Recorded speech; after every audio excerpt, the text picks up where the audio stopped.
Assalamualaikum, salam sejahtera. Siapa saja yang tak pernah sakit perut dalam hidupnya? Tentu saja pernah. Namun punca sakit itu menyerang berbeza-beza. Meskipun ada minuman yang baik untuk melegakan sakit perut, tapi perlu kawal faktor lain juga ya. Perkara pertama yang perlu diambil kira sebelum makan, minum ialah kebersihan. Ingat tak dulu-dulu zaman sekolah kita diajar step untuk basuh tangan dengan betul. Bukan main-main yang diajar, tapi untuk pastikan apa yang masuk dalam perut kita bebas daripada kuman-kuman yang bahaya. Jangkitan bakteria H. pylori yang lama tidak dirawat boleh mengakibatkan kanser perut. Perut ibarat satu hadiah sangat bernilai dari Allah. Di situlah kita rasa kenyang dan di situlah makanan dicerna bagi membolehkan badan menerima nutrisi yang perlu. Yang Lia pernah amalkan. Pertama, air yogurt.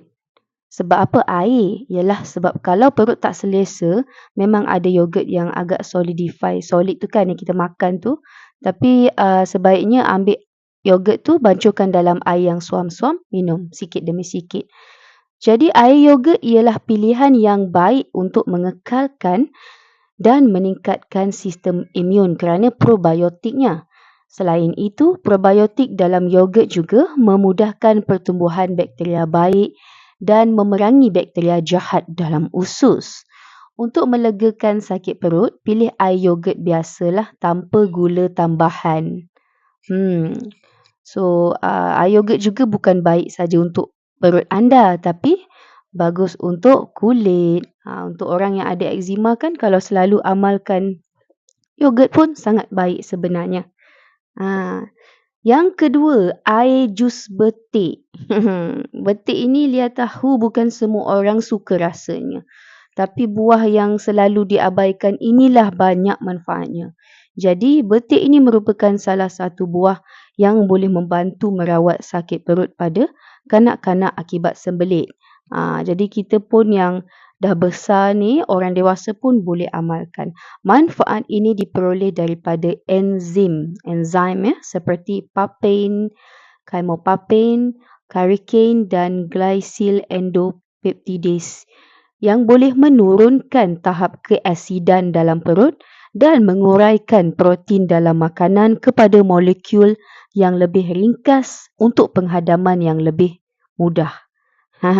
Jadi terpulang kalau nak blend ke, kalau yang tak lalu blend minum macam tu, boleh potong betik ni kecil-kecil, rendam sebentar dalam air suam, kemudian minum, makan sekali dengan betik-betik tu. Okey. Lepas tu yang ketiga, teh halia. Yang ni agak famous lah, bukan kata Lia sahaja pernah amalkan, tapi banyak kawan-kawan dan hasil dari pembacaan pun halia ini sangat berkesan ya untuk membantu merawat pelbagai masalah kesihatan, termasuklah sakit perut ni. Halia mengandungi sebatian kimia semula jadi yang boleh melonggarkan, maksudnya dia boleh relaxkan otot-otot pada lapisan perut dan dinding usus. Manfaat-manfaat ini menjadikan halia sebagai salah satu cara semula jadi untuk menguruskan kekejangan perut atau rasa kembung yang melampau bahagian perut, abdomen belah atas ke tepi ke tengah. Halia boleh diminum secara langsung atau tidak langsung dengan menambahkannya ke dalam teh panas lah. Nak tambahkan dekat air suam yang lalu minum macam tu bolehlah. Macam tu. Okey, baiklah, sampai di sini saja video Lia pada kali ini. Berbalik kepada kata introduction Lia tadi, sakit perut yang menyerang berbeza-beza kan punca dia. Okey, baiklah, siapa yang dah mengalami sakit perut yang kronik dah cuba pelbagai cara, buat cara alami dengan minuman yang tadi pun tak baik, makan ubat doktor pun tak baik, sebaiknya pergilah check up. Sebab kadang-kadang gaya hidup kita yang tidak berapa sihat ni, dengan stresnya, makan pedasnya apa semua, kadang-kadang bila luka dalam perut tu dah teruk, anda makan apa saja, ubat doktor ke minum apa saja pun kadang susah nak sembuh. Dia ada ubat yang khusus lagi, kuat lagi.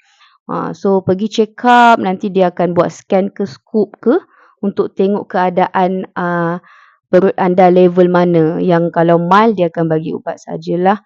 Tapi sebaiknya jika dah baik tu, amalkanlah gaya hidup sihat. Makan makanan jangan yang pedas-pedas, jangan stres, cukup rehat, okey?